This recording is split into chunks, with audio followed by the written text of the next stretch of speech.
En 2004, Tom y Jackie Hawks, una pareja retirada que vivía en su yate en la costa de California, desaparecieron tras concretar la venta de su embarcación. El comprador, un joven que aseguraba haber tenido una breve participación en la serie Power Rangers, les inspiró suficiente confianza como para navegar juntos. Nadie imaginaba que aquel encuentro terminaría en una investigación compleja que sacaría a la luz una historia de doble vida, fraudes y decisiones extremas.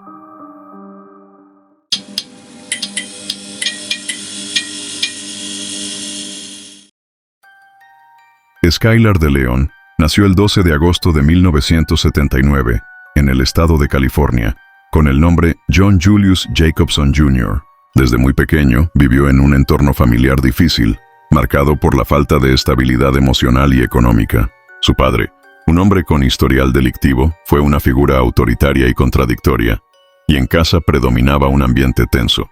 En ese contexto, Skylar creció con una sensación constante de carencia, afectiva, económica y personal. Buscando algún tipo de reconocimiento, Skylar empezó a interesarse por el mundo del entretenimiento. A los 14 años logró un pequeño papel como extra en algunos episodios de la serie infantil Power Rangers, una producción muy popular en los 90.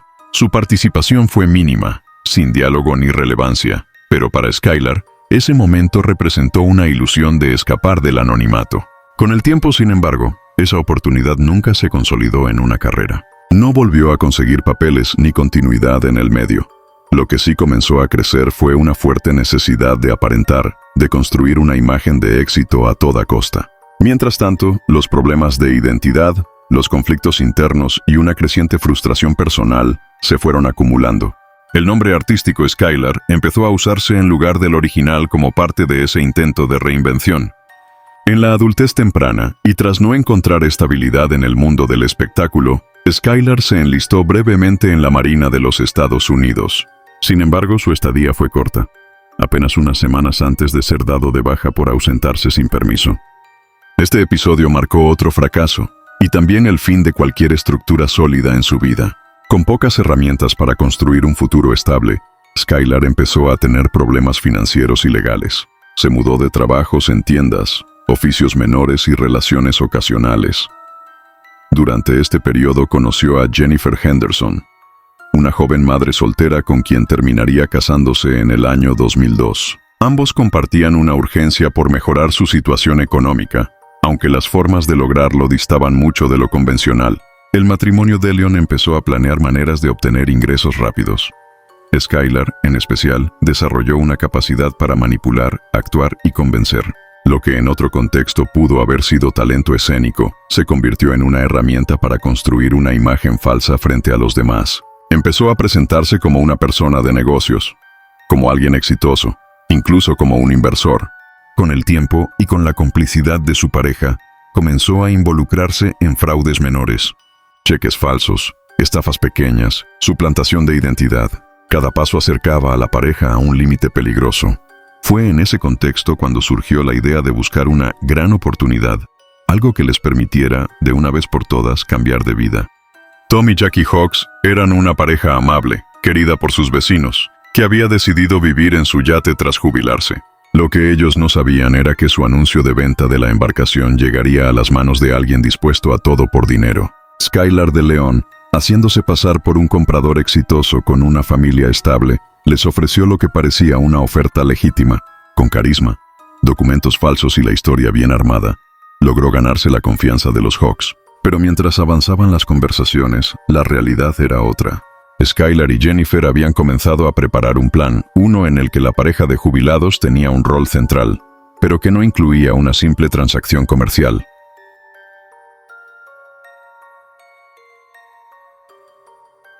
En noviembre de 2004, Tom y Jackie Hawks recibieron en su embarcación un yate modelo 55 Wellcraft llamado Well Deserved. Una joven pareja interesada en comprarlo, él, Skylar DeLeon, se presentó como un empresario joven con ingresos pasivos y planes de mudarse al mar con su esposa Jennifer y su hijo.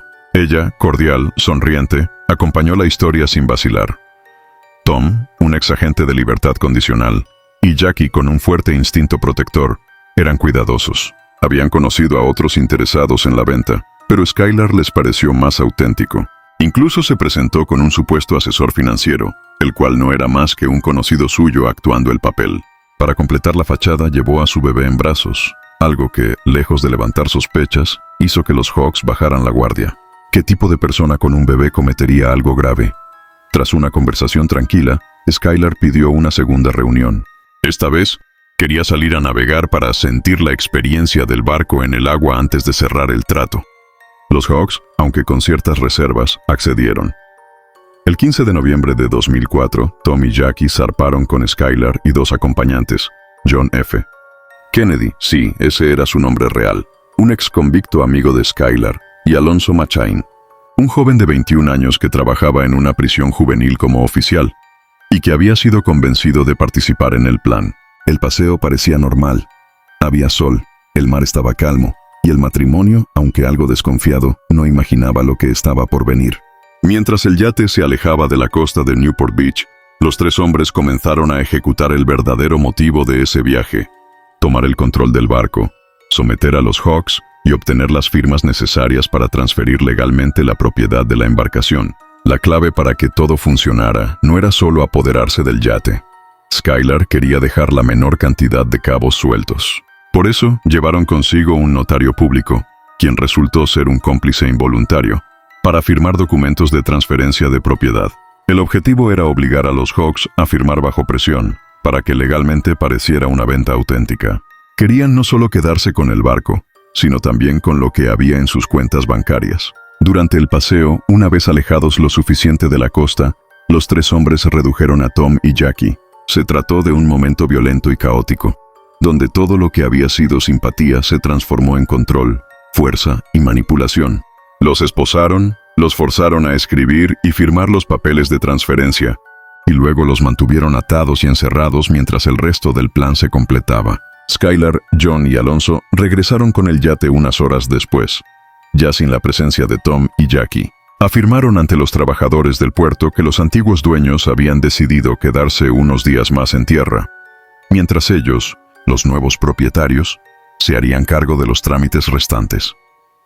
Días después, Skylar comenzó a mover dinero desde las cuentas de los Hawks, usando las firmas obtenidas. También intentó vender el yate rápidamente, lo que llamó la atención de algunos brokers náuticos que notaron cierta urgencia poco común en la operación. Sin embargo, la familia de los Hawks ya estaba preocupada. Nadie había recibido noticias, y sabían que Tom no era de cortar contacto sin avisar. En cuestión de días, se interpuso una denuncia de desaparición. La policía comenzó a indagar, y rápidamente apareció el nombre de Skylar Dillion como la última persona en haber tenido contacto con la pareja. Lo que al principio parecía una transacción inocente, empezó a mostrar grietas. La historia de Skylar tenía inconsistencias. No había registros claros de sus ingresos. Las cuentas de los Hawks se estaban moviendo desde nuevas ubicaciones. El barco, de hecho, ya figuraba a su nombre. Mientras tanto, Skylar intentaba mantener la apariencia de normalidad. Seguía presentándose como un joven inversionista con aspiraciones familiares, y daba entrevistas en medios locales hablando de su sueño náutico cumplido. Pero no contaba con que uno de sus cómplices empezaría a hablar. Alonso Machain, el oficial penitenciario que había participado en el viaje, comenzó a experimentar un fuerte peso emocional. Lo que pensó que sería un trabajo fácil para obtener dinero, lo dejó psicológicamente afectado. A diferencia de Skylar, Alonso no tenía un historial delictivo, ni sabía cómo manejar esa culpa. Apenas comenzaron los interrogatorios, Alonso confesó.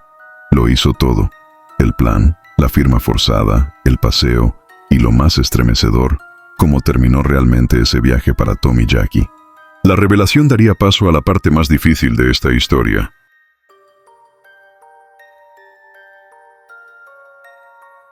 Cuando los detectives comenzaron a interrogar a Alonso Machain, no esperaban que se quebrara tan rápido, pero apenas fue presionado sobre los detalles del viaje, confesó. Según su testimonio, la desaparición de Tom y Jackie Hawks no fue un accidente ni una confusión. Fue parte de un plan armado y ejecutado con frialdad.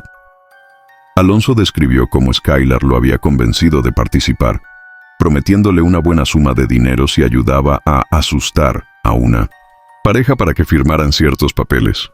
Le dijo que todo era para recuperar un dinero que le habían robado. No mencionó nunca la posibilidad de quitarles la vida. Esa fue una parte que, según McCain, se reveló recién cuando ya estaban navegando, y en ese momento fue demasiado tarde para echarse atrás. Alonso contó que una vez lejos de la costa, Skylar, él y John Kennedy tomaron el control del barco. Ataron a Tom y Jackie con esposas. Los hicieron firmar los documentos legales y luego comenzaron a manipular el ambiente para borrar cualquier rastro. Les colocaron pesos de ancla y los llevaron a la parte trasera del barco. En ese punto, Jackie suplicó, lloró y ofreció todo lo que tenían. Tom intentó resistirse, pero estaba esposado, sin posibilidad real de defenderse. Fue entonces cuando, según Alonso, Skylar y John, sin vacilar, los arrojaron por la borda mientras aún estaban vivos y atados, con los anclajes amarrados al cuerpo. No hubo disparos, no hubo testigos, solo el mar profundo como escenario de un crimen silencioso. Alonso no participó directamente del acto final, pero estaba allí. A su regreso, dijo que no podía dormir desde ese día. Aseguró que no sabía hasta ese momento qué tan lejos llegaría el plan. Su confesión fue grabada, transcrita y utilizada como base para emitir órdenes de arresto. Skylar DeLeon fue arrestado el 17 de noviembre de 2004, 2 días después del viaje. En su poder tenía documentos de los Hawks, acceso a sus cuentas, e incluso ya había comenzado a mover dinero. Jennifer también fue detenida poco después, acusada de haber participado en la planificación del crimen, haber ayudado con los documentos falsos y de recibir parte del dinero obtenido. Lo más desconcertante para los investigadores fue descubrir que este no era un hecho aislado. Durante la investigación, surgió el nombre de John Jarvie, un hombre de 45 años que había sido encontrado sin vida en México en 2003, un año antes del caso Hawks. La víctima era originaria de Anaheim, California, y había viajado a México acompañado por Skylar DeLeon, con quien había hecho amistad a través de un sitio de búsqueda de empleo. Jarvie pensaba que estaba invirtiendo en un negocio internacional, pero nunca regresó. Su cuerpo fue hallado con signos de haber sido ejecutado.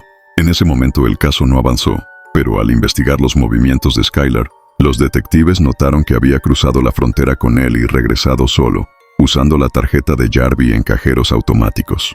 Esto llevó a nuevas acusaciones por otro homicidio y reforzó el perfil de alguien capaz de manipular, convencer y ejecutar planes complejos sin dejar rastros fáciles. Con múltiples cargos en su contra, Skylar enfrentó un juicio largo.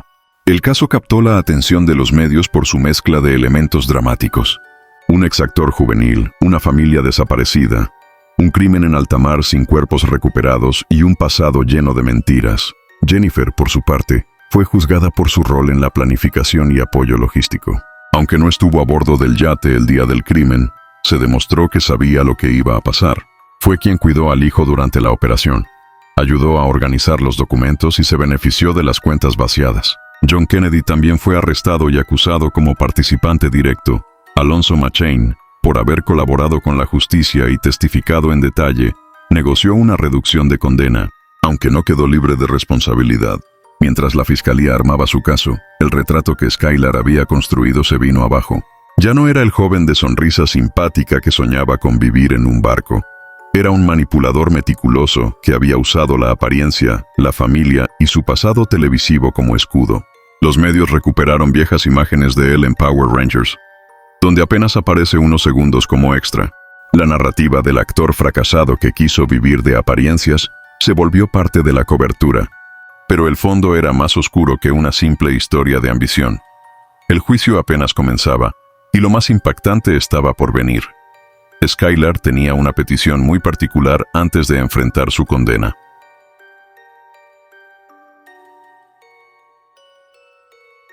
En 2006 comenzó el juicio contra Skylar DeLeon por la desaparición de Tom y Jackie Hawks.